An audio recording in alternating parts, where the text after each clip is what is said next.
नमो भगवते वासुदेवाय नमः। राधे राधे। कार्तिक मास महात्म्य का 35वां अध्याय। इतनी कथा सुनकर सभी ऋषि सूत जी से पूछते हैं, हे सूत जी, अब आप हमें बताइए तुलसी विवाह की विधि। सूत जी बताते हैं, कार्तिक शुक्ल नवमी को द्वापर युद्ध का आरंभ हुआ। यह तिथि दान और उपवास में क्रमशः पूर्व व्यापिनी तथा परहा व्यापिनी हो तो रहा है। इस तिथि को नवमी से एकादशी तक मनुष्य शास्त्रोक्त विधि से तुलसी के विवाह का उत्सव करे तो उससे कन्यादान का फल मिलता है। पूर्व काल में कनक की पुत्री किशोरी ने एकादशी में संध्या के समय तुलसी की वैवाहिक विधि संपन्न की। इससे वह किशोरी वैधव्य दोष से मुक्त हो गई। अब मैं उसकी विधि बताता हूँ। 1 तोला सोने की भगवान विष्णु की सुंदर प्रतिमा तैयार करवाए, या फिर अपनी शक्ति के अनुसार आधे या चौथाई तोले की ही प्रतिमा बनवा सकते हैं। फिर तुलसी और भगवान विष्णु की प्रतिमा में प्राण प्रतिष्ठा कर षोडोपचार से पूजा करें। पहले देश काल का स्मरण करके गणेश जी का पूजन करें, फिर पुण्यावाचन कराकर नंदी श्राद्ध करें। तत्पश्चात वेद मंत्रों के उच्चारण और बाजे आदि की ध्वनि के साथ विष्णु भगवान की प्रतिमा को तुलसी जी के निकट लाकर रखें। प्रतिमा को वस्त्रों से आच्छादित करना चाहिए। उस समय भगवान का आवाहन करें, भगवान केशव, आइए देव, हम आपकी पूजा करेंगे, आपकी सेवा में तुलसी को समर्पित करेंगे। आप हमारे संपूर्ण मनोरथों को पूरा करें। ये मंत्र बोलकर इस प्रकार भगवान का आवाहन 3 बार अर्घ देकर पान और विष्ठिर का उच्चारण कर बारी बारी से भगवान को समर्पित करें। फिर आचमीय पद को 3 बार उच्चारण करके भगवान को आचमन कराएं। इसके बाद कांसे के बर्तन में दही, घी, दूध रखकर उसे कांसे के पात्र से ही ढक दे तथा भगवान को अर्पण करते हुए इस प्रकार कहे, वासुदेव, आपको नमस्कार है। यह मधुपर्क दही, घी, शहद के मिश्रण को मधुपर्क कहते हैं, ग्रहण कीजिए। उसके बाद हरिद्रा लेपन और अभंग कार्य संपन्न करके गोधूली की वेला में तुलसी और विष्णु का पूजन अलग अलग करना चाहिए। दोनों को एक दूसरे के सम्मुख रखकर मंगल पाठ करें। जब भगवान सूर्य थोड़े थोड़े दिखाई देते हो तब कन्यादान का संकल्प करें। अपने गोत्र और प्रवर का उच्चारण करके आगे की 3 पीढ़ियों का भी आवर्तन करें। तत्पश्चात भगवान से इस प्रकार कहे, आदि मध्य और अंत से रहित त्रिभुवन प्रतिपालक परमेश्वर, इस तुलसी दल को आप विवाह की विधि से ग्रहण करें।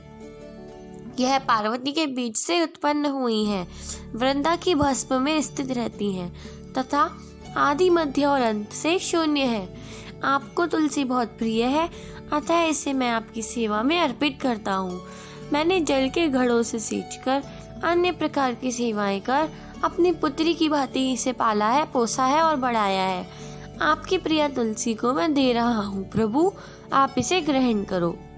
इस प्रकार तुलसी का दान करके फिर दोनों अर्थात विष्णु भगवान और तुलसी की पूजा करें। विवाह का उत्सव यहाँ पर सुबह समाप्त होता है।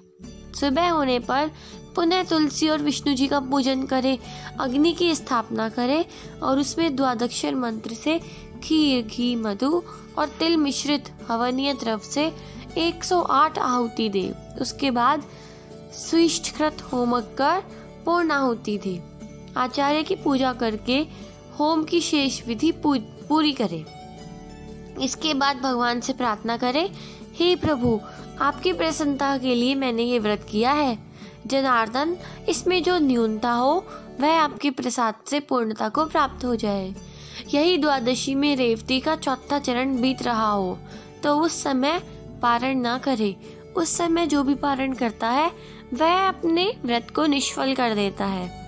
भोजन करने के बाद तुलसी में जो गिरे हुए पत्ते हैं, जो स्वयं गिरे हैं, तोड़े नहीं हैं, जो खुद पत्ते से अलग हुए हैं, उन्हें खाकर मनुष्य सभी पापों से मुक्त हो जाता है।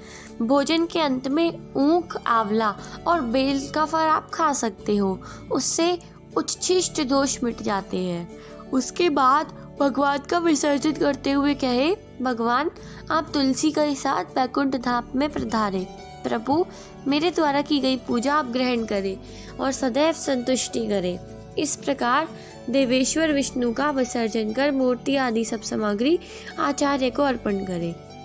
इससे मनुष्य कृतार्थ हो जाता है। यह विधि सुनाकर ऋषियों ने कहा, हे ऋषियों, इस प्रकार जो मनुष्य श्रद्धा पूर्वक सत्य, शांति और संतोष धारण करता है, विष्णु भगवान को तुलसी दल समर्पित करता है, उसके सभी पाप नष्ट हो जाते हैं। वह संसार के सुख भोग कर अंत में विष्णु लोक को जाता है। हे ऋषिवरों, यह कार्तिक महात्म्य सब रोगों और संपूर्ण पापों का नाश करता है। जो मनुष्य इस महात्म्य को भक्ति पूर्वक पढ़ता है और जो सुनता है, वह सभी पापों से मुक्त हो जाता है और विष्णु लोक में जाता है। जिसकी बुद्धि खोटी हो तथा जो श्रद्धा से हीन हो, ऐसे किसी भी मनुष्य को यह महात्म्य नहीं सुनाना चाहिए। इति कार्तिक मास महात्म्य 35वां अध्याय समाप्तम। राधे राधे।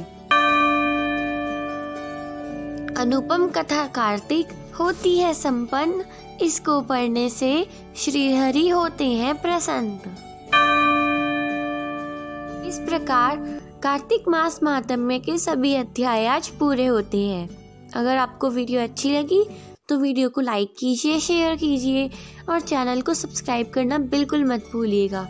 और इस प्रकार पूरे महीने कार्तिक मास महात्म्य के सभी अध्याय सुनकर अगर आपको अच्छा लगा तो आगे भी हमारे वीडियोस देखते रहिए।